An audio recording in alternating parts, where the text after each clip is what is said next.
Hey guys, I just wanted to take a few minutes and record a prep week video for you guys. I am doing a live training with the ladies tonight. I know men and women think a little bit differently and look at this a little bit differently, so I thought this was probably a better format for you guys. Please be sending me questions. I'll have like a live question answer session with the ladies tonight, so they'll have an opportunity to ask me questions right then and there. If you guys want that, we can certainly do that, but I thought that this might be a better, like I said, a better format for you guys so that you can watch this when you want to. You can rewatch it if you need to. I know sometimes we don't get everything the first time that we say it, especially when women are saying it to men. Anyway, I wanted you to know also that I do have a group of ladies running through this program at the same time that you guys are. Some of you, your spouse is in that group, so you're well aware of that. I separated you guys because men and women just have different needs. The program runs differently for each of you. I feel like it would be very confusing if we were all in the same group because you guys follow a little different schedule than the women do. And I don't want to confuse anybody because I know that this program in general can be really overwhelming, especially when you first start. I promise that will get better. It will not be so overwhelming as the weeks go on. But in the beginning, there's a lot of information. So just bear with me. Keep reading my posts. I know Facebook maybe isn't the place that you guys spend a lot of time, but I'm asking you to, for this next 6-7 weeks here, to be on Facebook at least a couple of times, just checking that page. If you don't want to do anything else on there, I don't care. But please check that page. If you do post about your journey or anything related to health that has been inspired by what we're doing here, please hashtag Faster Way to Fat Loss, hashtag me. I am building a brand new business and would love your referrals. Also, if you guys personally refer anybody to me for my next round, which starts April 29th, you will receive a $50 referral fee. So let me know if that's something that you're interested in. We'll get you signed up as an affiliate, and then you will get paid every time you tell somebody about my program and they sign up. So, prep week. I don't know what you guys are doing so far. I know what Ken's doing because he's here with me, but I don't know what the rest of you guys are really doing. I know Richie did a run this morning. Yay. But I don't know if you guys are following the food yet or trying the fasting or trying the workout. So I'm just going to talk to you kind of in general about what is all included in this and what we're all kind of looking at this week. So first of all, I want to say this week is optional. You don't have to be following all these things this week, but this is your time to kind of dip your toes in and see what it's all about and get those questions answered that you might have. So I encourage you to take a look at what the protocol is. Make sure that if you haven't yet, you read through that comprehensive guide. That'll really kind of be your little like fitness Bible, your health and wellness little Bible for a little while. Once you've been doing this for a couple weeks, like I said, this will be old hat and you won't have to refer back to it very often.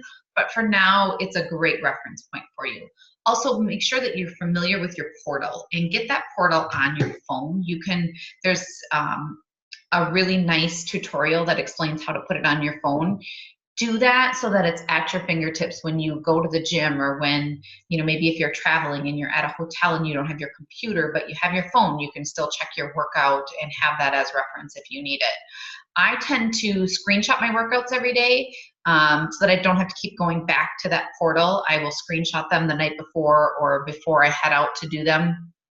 And then I can just scroll through my pictures, my camera, and find my workout. So hopefully you started doing some of that.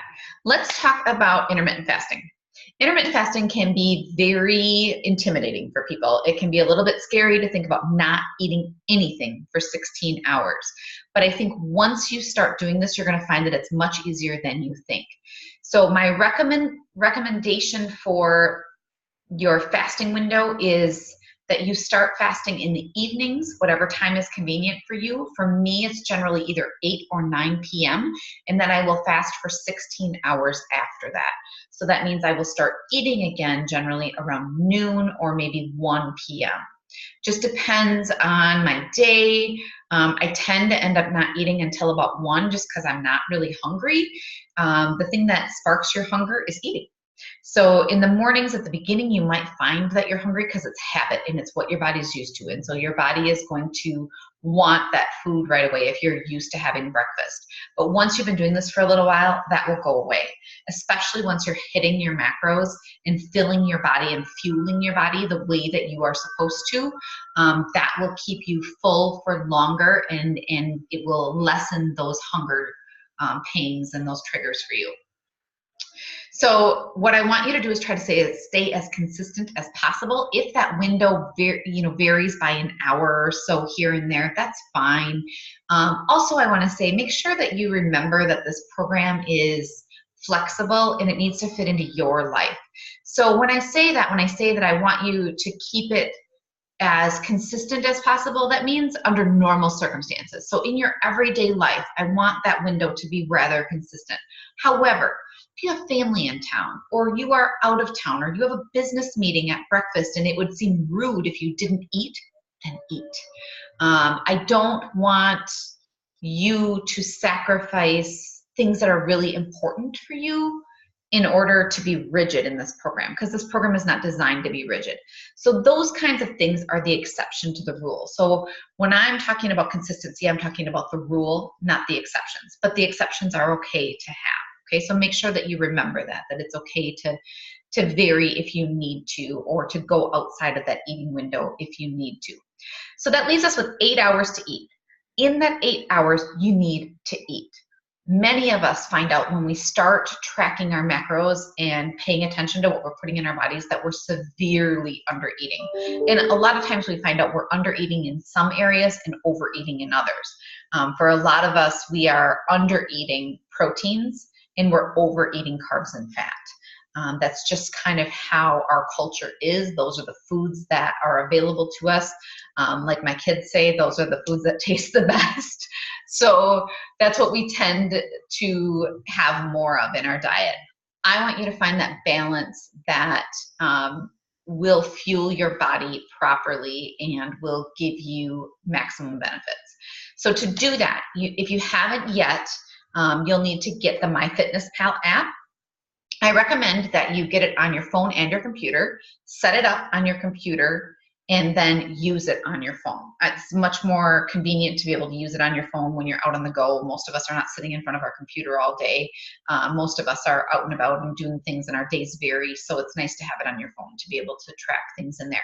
When you set up MyFitnessPal, make sure you set your activity level as active if you're going to do the workouts. If you are not planning on working out during this program, because some people can't due to injury, or if you haven't worked out for a really long time and you just don't see that that's going to be part of what you do to start with, then let's set your activity level as lightly active rather than active. I'd like everybody to set their weight loss goals at 0.5 pound to 1 pound a week. Unless you have over 100 pounds to lose, then we can set that a little bit higher. But for most of us, that 0.5 pound to 1 pound a week is a healthy range of what we would like to do, like to see for a weight loss goal.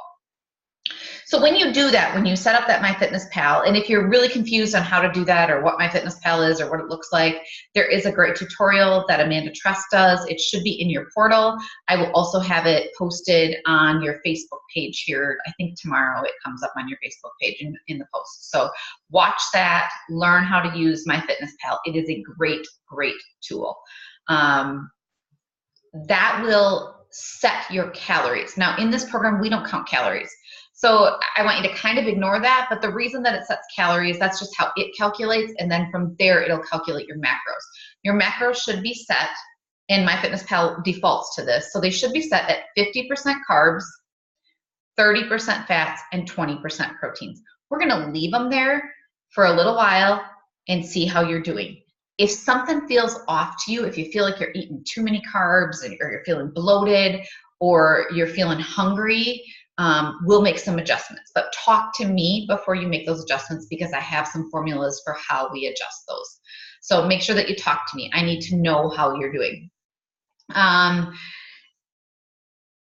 When you are eating, we want to be eating intentionally to fill those macro spots. So we want to make sure that we're paying attention to how many grams are in how many grams of fat, carbs, and protein are in everything that we're eating. We don't care about the other nutrients except for on low carb days. So low carb days, you guys have 3 of them, Monday, Tuesday, Friday. On those days, your chart is going to be a little off. That 50, 30, 20 split I just talked about is going to go out the window, because your goal on those days is to hit your protein goal the same. So you're still going to hit that 20% of proteins, that same gram goal of proteins. Your carbs, however, are going to stay under 100 grams, and that is net carbs. So net carbs is your carbs minus your fiber. So when you're logging things, pay attention to what the fiber is, because if something is 10 grams of carbs but 8 grams of fiber, it's only 2 net grams of carbs. And that's a really great carb to choose on these low carb days. So you want to keep that number under 100.